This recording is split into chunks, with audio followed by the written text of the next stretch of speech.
هاي حالة حرة حرة والظالم يطلع برا. هاي حالة حرة حرة. الشعب السوري ما بينزل، الشعب السوري ما بينزل، الشعب السوري ما بينزل. هذا ابني أنا، طفلي أنا عمره 15 سنة، أنا طفلي أنا، هذا أنا اللي ربيته أنا، وابني طالع على الجبهة وطلع على الجبهة ضد الظلم، وهنيك دار القضاء كله ظلم بظلم. المعتصم امبارحة فاتورة زيارة سجين يموت أنا أبوس تربيته لأبو عامر. هذا ظلم، هذا ظلم.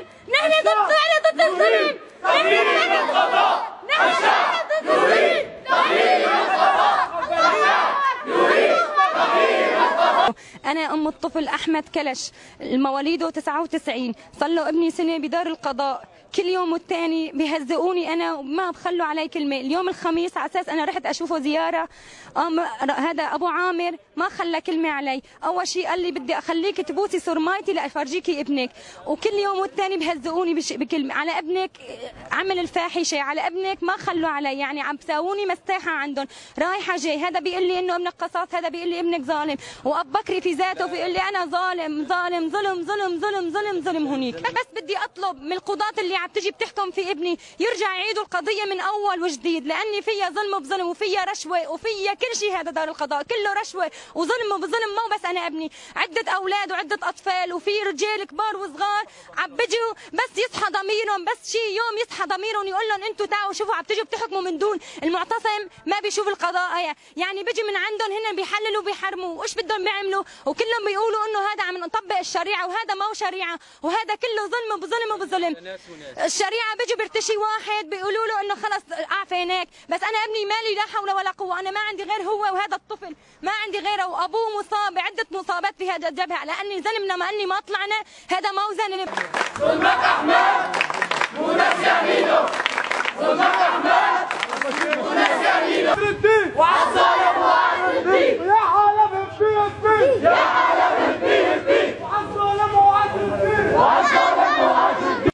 قال انت اللي شعلت بدار القضاء. قلت الله اكبر، قلت له انا قلت الله اكبر ضد بشار وقالوا ضدكم كمان، وهلا وبكره بقولها ضدكم كمان. الله اكبر ضدكم يا دار القضاء. الله اكبر يا دار القضاء.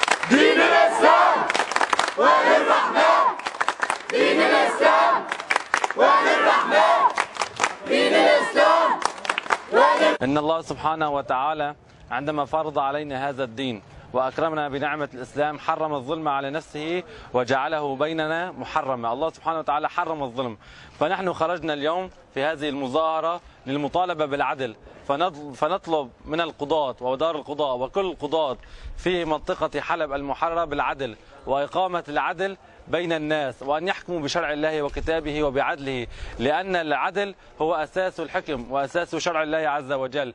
فعندما نطبق العدل على الناس سوف يكرمنا الله سبحانه وتعالى بالنصر والعز. أما إذا بقينا نظلم الناس ونحكم على الناس في الظلم والعدوان فإننا سوف نأسم أمام الله عز وجل ولن يأتينا النصر، وسوف يتأخر النصر. الله سبحانه وتعالى يأمرنا بالعدل، فيجب علينا أن نكون متوحدين، أن نوحد دار القضاء، لا نجعل في كل فصيل عسكري له قضاء. كما ترون أخواني كل فصيل عسكري له قضاء، ليس عندنا قضاء واحد ولا قضاء نزيه ولا قضاء موحد. نريد قضاء موحد ونزيه يحكم المناطق المحررة بالعدل والمساواة وبشرع الله عز وجل، والحمد لله رب العالمين.